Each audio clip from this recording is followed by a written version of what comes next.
Hey, hello. What's up? For today's episode, we're headed to a city in China named Harbin, the capital of the far northeastern province of Heilongjiang. It's cold up there, bro. I mean, yeah. These days, Harbin is best known for its yearly ice sculpture festival, which features entire buildings built out of ice blocks. Told you, bro, the cold. Everyone knows Harbin is cold. Today Harbin is mostly made up of ethnic Chinese, mostly Han with a sizable Manchu population. However, it hasn't always been that way. In the 1920s, Harbin was a very different city with a wide variety of ethnic groups and a Russian majority. Whoa, really? Yeah, dude, Harbin is still full of Russian-style buildings. It's one of China's craziest cities architectural, bro, and its urban design is European. So is that because both countries are communist? Nah, dude, it's because Harbin and Russia, bro, they're both cold. No. Why does Harbin have Russian buildings? Well, sometimes after revolutions, right, bro? People and governments will retreat to strongholds. That happened with Bali back in the day. Now that is a throwback. Bali, the island? Yeah, Indonesia's majority Muslim nation now, dude. But it used to be Hindu. And Wait, Indonesia was Hindu? Definitely, bro. A long time ago, 3,000 years ago, right, bro? This Indian epic called the Ramayana is one of Hinduism's most important texts, right, bro? And Indonesia is mentioned as a place Sugriva went. What? Most of what's now Indonesia was part of a big Hindu-Buddhist state known as the Majapahit Empire. When the empire fell, most of the Hindu communities in the Majapahit heartland retreated to Bali. Yeah, so you had this big government retreat to a pretty small island, dude. Bali's still Hindu, even though Indonesia's Muslim, like I said. Okay, what does this have to do with... Another example is the Chinese nationalist government retreating to Taiwan after the communists took over. Another example of what? Dude, so Harbin was where Imperial Russians went after the Russian Revolution. Not just Harbin. True, bro. When the revolutionaries took over Russia in 1917, the upper classes they were revolting against went to a lot of places. Big populations went to cities like Berlin, Istanbul, Paris, and New York. But a sizable group ended up in Harbin. Wait, they went to China? Yeah, dude, because it was cold, bro. What? They went to Harbin because it already had a lot of Russians.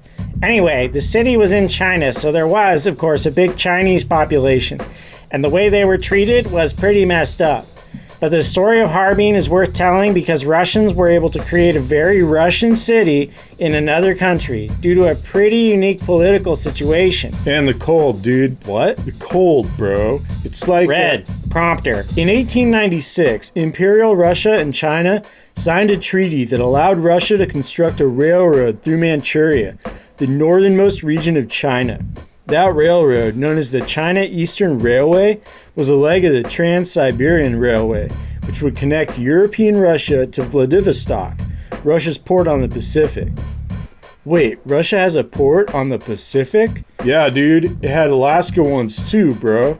They were collecting coal places on 3 continents, bro. Oh, come on. There were also Russian settlements in Hawaii and California. Whoa, really? Right, bro. Although the railroad treaty was unequal, Russia's relationship with China started out relatively peacefully. The initial treaty only gave Russia control of the land surrounding the train line, which was known as the right-of-way belt. But that changed in 1898 when Russia broke the treaty and demanded more land. See? They wanted more coal, bro. No, they were a European power, and European powers can be dicks. At this point, Harbin and the rest of the right-of-way belt was under pretty firm Imperial Russian control, bro. Foreign territory within China. In 1900, there were major riots in the right-of-way belt by local Manchurians and other Chinese workers about poor treatment by the Russians. Right, and Harbin was under siege for around a week. Eventually, Russian troops from Siberia came and put the rebellion down in a pretty brutal fashion. As we mentioned in the intro, the majority of Harbin's population at this time was Russian. But you also had people from throughout the Russian Empire, which meant you also had ethnic groups like Tatars, Armenians, Georgians, and Jews in Harbin, as well as migrant workers from all over China and small groups of Polish, German, Japanese, and Korean migrants, as well as Manchurians. Because of all this, Harbin's early years sort of mirror the rapid growth and international population of Gold Rush San Francisco. Well, that's pretty nuts. Yeah, but there have been frontier towns throughout history. What makes Harbin's story especially unique is what It happened. was a cold, bro. Stop talking about the cold. Harbin's story is so unique because of what happened after the Russian Revolution. There are a lot of YouTube videos and more dependable media about the revolution in Russia, so you can look into the nuts and bolts yourself. For our purposes, what you need to know is that the Imperial Russian state was completely incapable of functioning for anyone but its upper classes in 1917, and something needed to change in a big way. Yeah, bro, whether or not the communist state, the Soviet Union, became, whether that was the answer to Russia's problems or not, the revolution itself was totally necessary. And after that revolution began, bro, the politicians and the wealthy that had been in power straight up fled Russia, dude. But they missed the cold, bro. Stop it. Before the revolution, the upper classes were concentrated in the Russian capital, the city now known as St. Petersburg. From that city, the elites mostly escaped on a path through Moscow and Ukrainian cities like Kiev and Odessa, eventually making it to Istanbul and out of the reach of the Soviets, who were fighting for control of Russia. Many of the Russian elites that left the country thought they were going to return a few months later, so a lot of their wealth was left in the capital. In addition, at checkpoints on the way to Istanbul, they were shaken down for the bulk of the expensive items they did take out of the country. So basically, the upper class of St. Petersburg, people that were living in super luxury just days earlier, arrived in Europe really broke.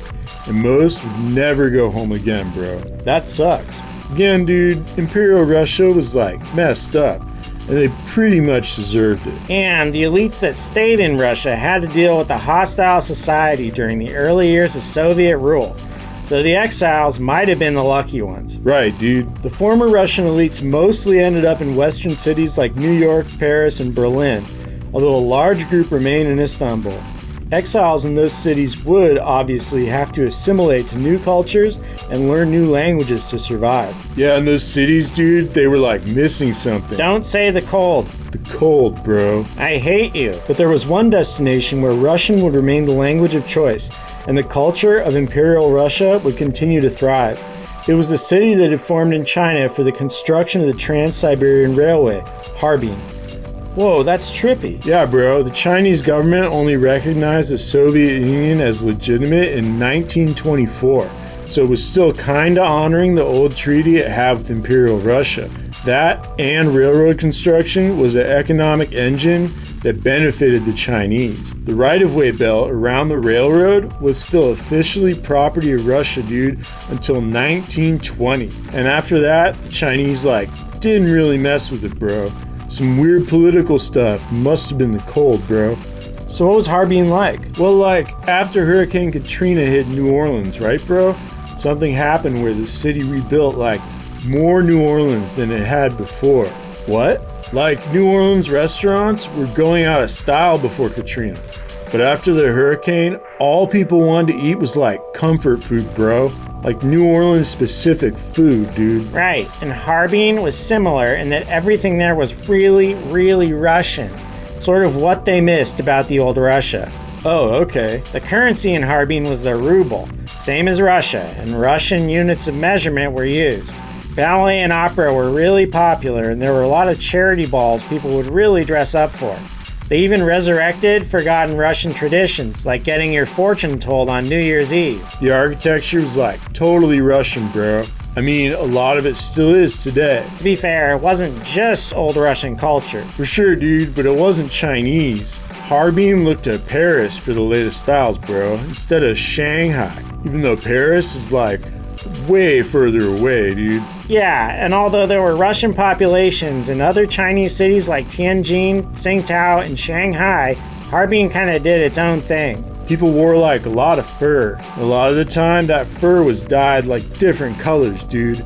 You didn't find that in Shanghai, bro. Yeah, but it was elegant clothes made with cheap fabric. Eventually, the Russian population went pretty broke, and Russian Harbin started to get run down. Dude, it was the cold, bro. No, it was not the cold. Things in Harbin didn't end well.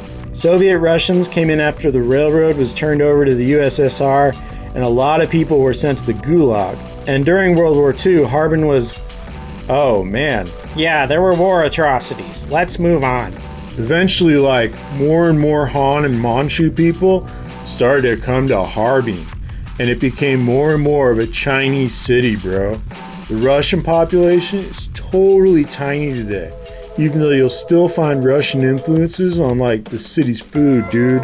And there's a famous music school from the Russian era that's still training kids in the way of the cold. The way of the... It's a music school. Okay, look, what's the deal? Don't ask him. It's what he wants. Anyway, Harbin was a unique moment in world history. Yeah, dude, the fact that Russian elites retreated to, like, a railroad town and built a mini Russia, bro, pretty trippy. Although it makes sense, like, because Don't say it's because they were drawn to the cold, bro. They weren't drawn to the cold, bro. How do you know, dude? Anyway, Harbin was... Okay, look, what's the deal with the cold? No, what have you done? I was a little dot, right, dude? No, you're not telling another stupid story for the outro. We went snowboarding, dude, and, like, we went down the mountain and the cold kicked in super hard, bro. I should really quit. I heard a voice and there was a cave, dude. And the bro inside taught me the secret of the cold. What's that? Dude, I said secret. You gotta find your own cave, bro. Down at the